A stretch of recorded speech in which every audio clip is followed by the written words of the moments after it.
Other than Lilo and Stitch, Disney really doesn't have anything to crow about in 2025. It seems as if most of their streaming and box office efforts just haven't thrived. King of the Hill? Well, okay, that's doing pretty darn well. But what if we compare most of Disney's offerings to Netflix? What if we look at Happy Gilmore 2 and K-pop Demon Hunters? Folks, you won't believe the statistics. You won't believe the numbers. They're out of this world.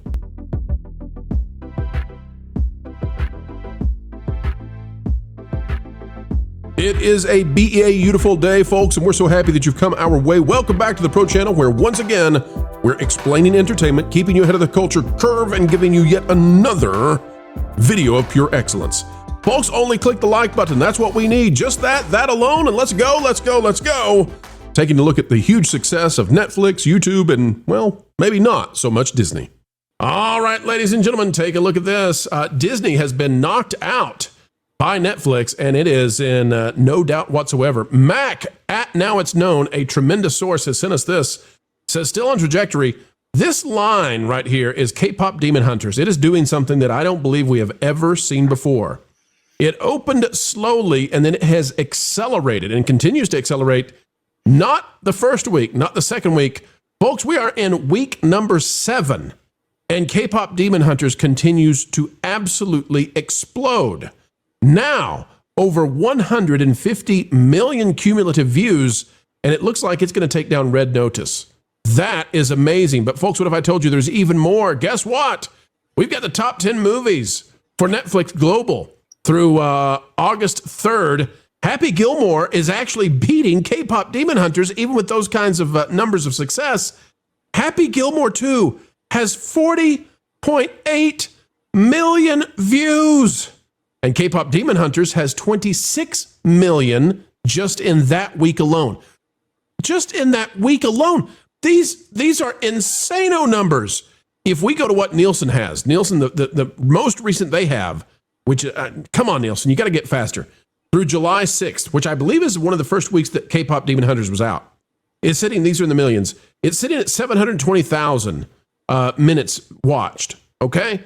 That number is going to go up to like, gosh, it's going to go up, what do we call out? It's going to go up to 2.6 million.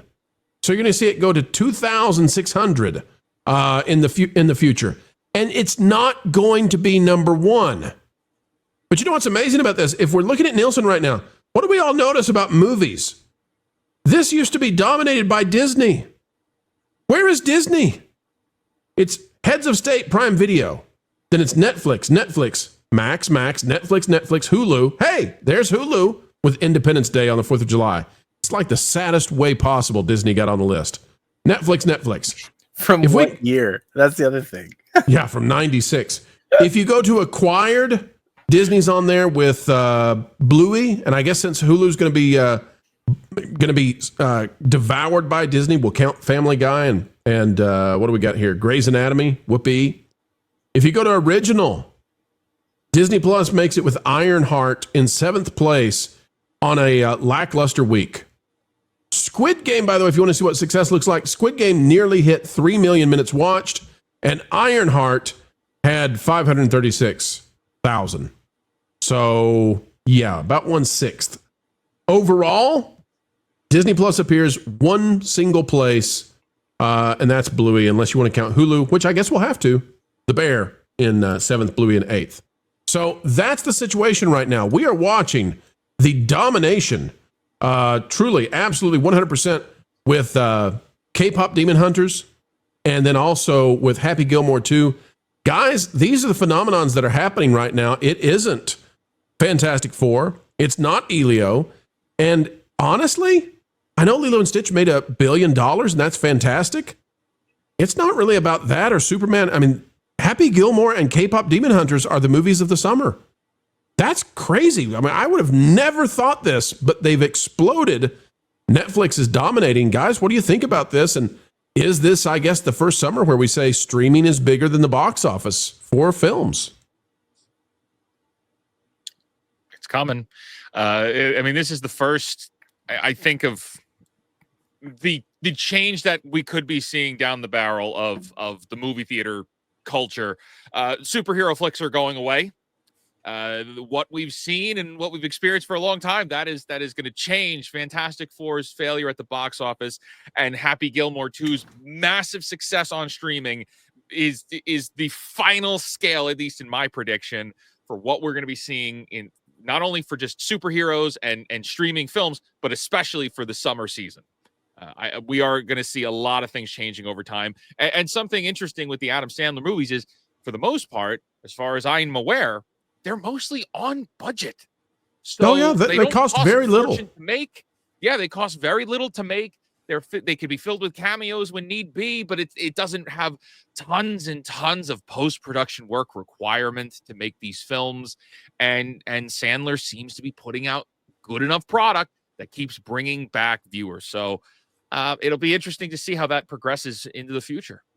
Vash, what do you think about this? That Netflix, I mean, if you're talking about what is having a cultural impact, it's really not Superman. And listen, I'm not trying to be negative here.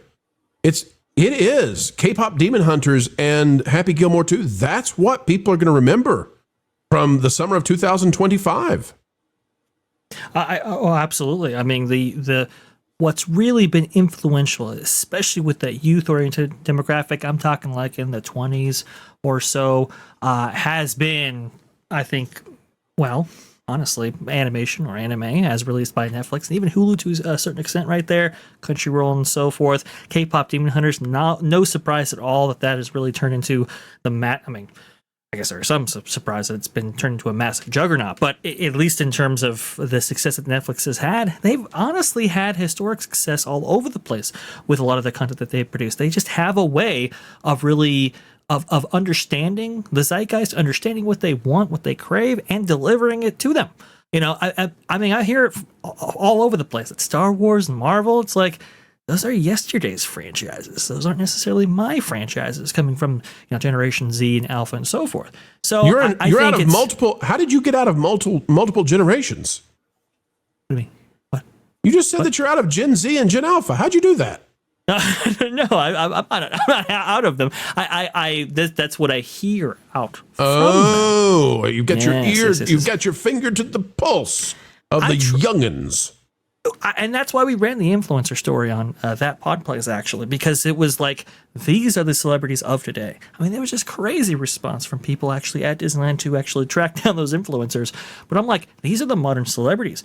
The people who used to get like Kim Kardashian, for example, or any of the other celebrities that we kind of know here as, anybody older right there who would be expecting that kind of response from people seeing them at Disneyland. It's no longer the case anymore. It's the young people, that youth-oriented demographic that is turning to online media for their consumption that's really resonating with these franchises and other pop culture. And just a reminder, folks, if you had held on to Disney stock for the past 5 years, you're down by 11%. If you've held on to Netflix stock for the past 5 years, you're up 138%. That's a big difference. I'm not here to give you stock advice, but that's a big, big difference. I think it represents what's going on with these companies. And the streaming results just cannot be denied anymore. We've reached a stagnation. Disney Plus is no longer going to report on Disney Plus subscriber numbers. Netflix can do that, by the way, because Netflix has achieved such a high level of profitability that they've decided that they're now more interested in deriving as much profit out of each consumer as they can. But Disney is lagging so far behind Netflix. I don't think that's a wise strategy for them, because it kind of gives away to investors that they're never going to catch up, and they're really never going to catch up. Culture, am I wrong about that? Right about that? What say you, sir? I think you're right. I think we're all beyond the catch-up game. I think the only people that are in this game still are probably Apple and Amazon. And I think Amazon is the one that's actually aiming for Netflix right now. And I think that, by the way, YouTube is way ahead of Netflix, but Netflix is in second place. Yeah. Nobody else is close. Yeah. Nobody. Can I ask a question? No, it's kind of asking on behalf of those who would be maybe playing devil's advocate, if you will. Orphans. You're asking on behalf of orphans. We got it. Yep. So we often talk about how streaming is dying. Yep. And usually we do create a caveat and say, except for Netflix And YouTube. and YouTube. Yep. But we're saying that streaming is taking home the box office. How can you justify saying streaming is dying, but now it's taking home the box office? Well, there's that little thing called a conjunction. And when we say except for, which I guess is a phrase, but YouTube and Netflix are dominating. So that's why you're getting streaming stuff from them that's dominating as opposed to the box office. But, you know, are you getting anything on Disney? No. And one of the reasons you're not getting anything on Disney in terms of movies is because they've kind of given up on spending on Disney Plus. They're now spending at the box office. I mean, there's really nothing expensive Star Wars related or Marvel related that they're gonna continue to give us. Ironheart has given them a case of the belly aches, and they don't want to keep doing this. Yeah, and you look at Paramount. Well, there's everything going on with them. Peacock, there's nothing massive coming out there. It's just YouTube and Netflix. And I think what's interesting is we look at what they're about to do with Hulu and how Disney Plus is just going to consume Hulu. I'm curious to know if we can look into the future. Does it decline in users because people just don't care about the Disney Plus brand?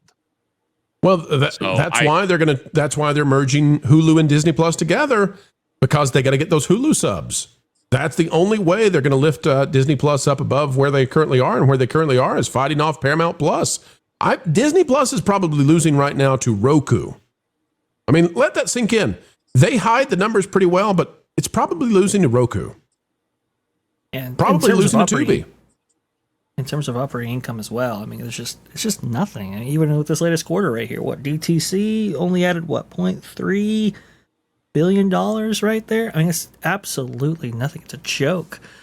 So it's just, when you talk about the profitability, even on that level right there, we still haven't overcome the massive, amount of content spend, nor the Hulu acquisition, nor all this kind of stuff. And the only way they've achieved profitability quarter to quarter is because they've cut the amount of content they actually produce for the streamers. Versus Netflix and YouTube, they're only increasing in content output and spend. So that's kind of the difference there when you look at the streamers from like Disney, for example, or I mean, even what is it, like Tubi? Like Tubi pays nothing practically for content, and yet they're far more profitable quarter to quarter than Disney Plus is. And I think that's why they're interested, I guess, in a race for speed to put the Ferrari that is Hulu onto the back of the dump truck that is Disney Plus, because that's their only play here. That'll go well. By the way, you're seeing companies such as this that have traditionally never dealt with the West now willing to find homes for their stuff, because there's such a hunger for the next K-pop Demon Hunters. There's such a hunger for anime, and that's largely because our corporations here in America destroyed our mythos, our legends, our stars. Now we're going to go find stuff out of video games and anime. That's where we are. Panel, final thoughts. Anime has been huge recently for Netflix. I just talked about how, I mean, half their global users actually consume anime on a daily basis. I think that the anime consumption there has like tripled in the last 5 years, or some crazy statistic out there. I could be wrong about that, but we've just seen a big emphasis on anime, and I would include also the theme parks as well. Track Universal Studios and what they're doing, especially with FanFest nights and so forth. They're incorporating anime IP into those after-hour parties right there, with the expectation, I think, that they'll be bringing that in a more permanent way over there at their theme parks. Domestic. Yeah, but we got to be full disclosure, folks. We know that 30% of the anime watching on Netflix comes from Steve binging Sailor Moon over and over and over. I mean, it's true. You got a problem, buddy. Let it go. Let it go. Tuxedo Mask. He's like the greatest superhero ever. It's always sad when one of these video ends, and yet it is the beginning of the wait for the next one to land. 4 times a day right here on the Pro Channel. And by the way, there's plenty more on our partner channels. That Park Place, That Pod Place, That Game Place, and go check out the original music we have on stations like Vacation Radio. We'd love to have you, love to entertain you. At least we'll do a better job than some of the current entertainment companies. Folks, like, share, subscribe, and you know what? Drop a comment right on down below. Share this out anywhere you go on social media. And until the next time, we have the honor, the pleasure of getting to spend time with you. When you choose to invite us into your day to add the value that we hope to bring your way, we ask that you keep learning, keep growing, and as always, keep having fun. Jump into the water. Why listen to music made by people and companies who really don't like you?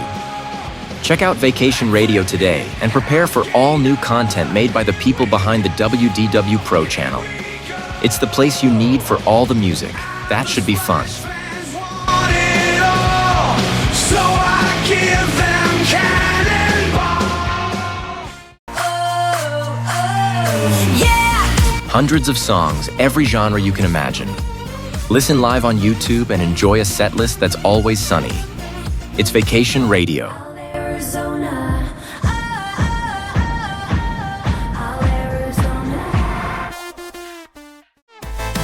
Pineapple pizza, Hawaiian ice freeze, yeah. Can't wait to be up. 3 days of you and me. What are you waiting for? Every WDW Pro video has a link to Vacation Radio in the video description. Try it out and subscribe today.